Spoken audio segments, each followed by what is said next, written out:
Well, here's Mr. Darwin, and he is the author, of course, of The Origin of Species. What year was it published? 1859, yes. How old was Mr. Darwin at the time of its publication? 50 years old, yes, 50 years old. And he was actually pushed into publication by what? The arrival of a letter the year before from Alfred Russel Wallace.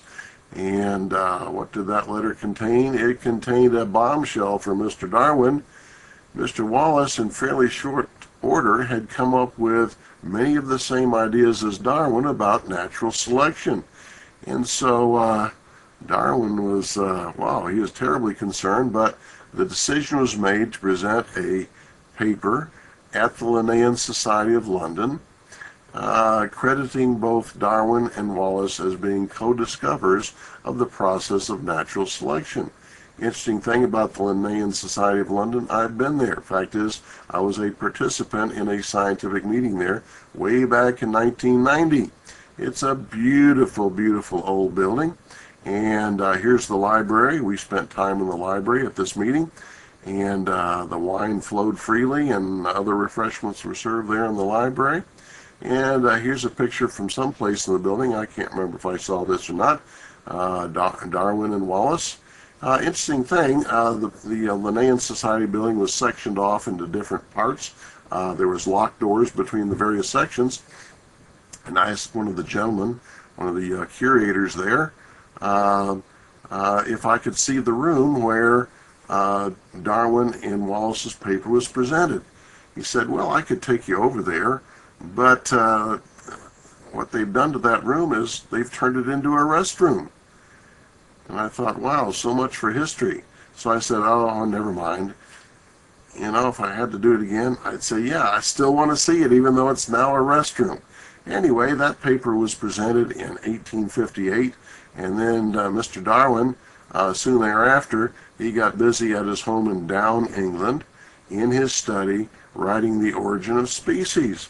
And so we're going to look at a few lines from The Origin of Species and see how he started this book off. We're going to read the first paragraph of the introduction and the first sentence of the second paragraph. So here we go. He starts right off by mentioning the Beagle, his trip on the Beagle many, many years earlier. And so, here we go. I apologize for the red ink. This is my book right here. I marked it up, and so here we go. He starts off. These are the very first words in The Origin of Species. He wrote, when on board HMS Beagle as naturalist, I was much struck with certain facts in the distribution of the organic beings inhabiting South America, and in the geological relations of the present to the past inhabitants of that continent. These facts, as will be seen in the latter pages of this volume, seem to throw some light on the origin of species, that mystery of mystery, as it has been called by one of our greatest philosophers. On my return home, it occurred to me in 1837. When did he get back from his trip?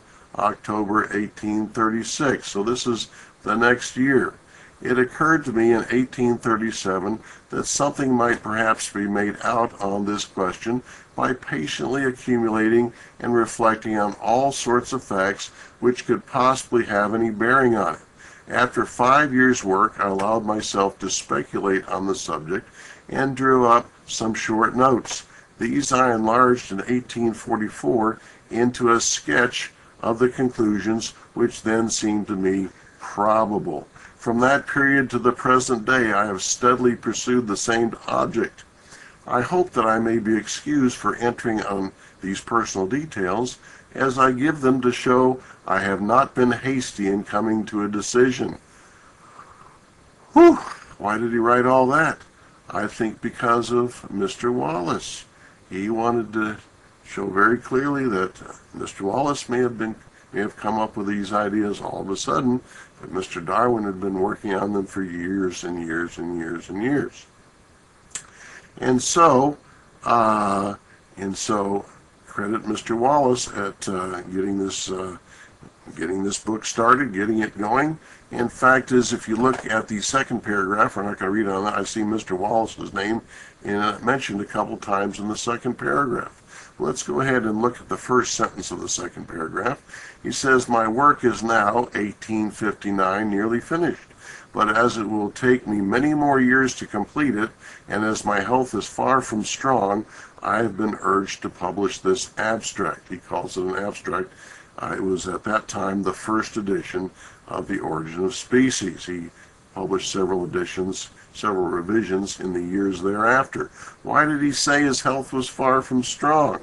Well, it so happened that Mr. Darwin, as he was doing his thing up and down the coast of South America, took some trips into the jungle. And somewhere along the line, he contracted a jungle disease, a disease from insects, or who knows, it's not real clear what his disease was, but it partially debilitated him the rest of his life. He was never able to shake it. His health was far from strong for the rest of his life. All right, there you have it, ladies and gentlemen. The first paragraph, first sentence of the second paragraph of The Origin of Species, and I'm sure you're going to go out, and get your own copy, are you not? Maybe so, maybe not. All right, that's it for this one.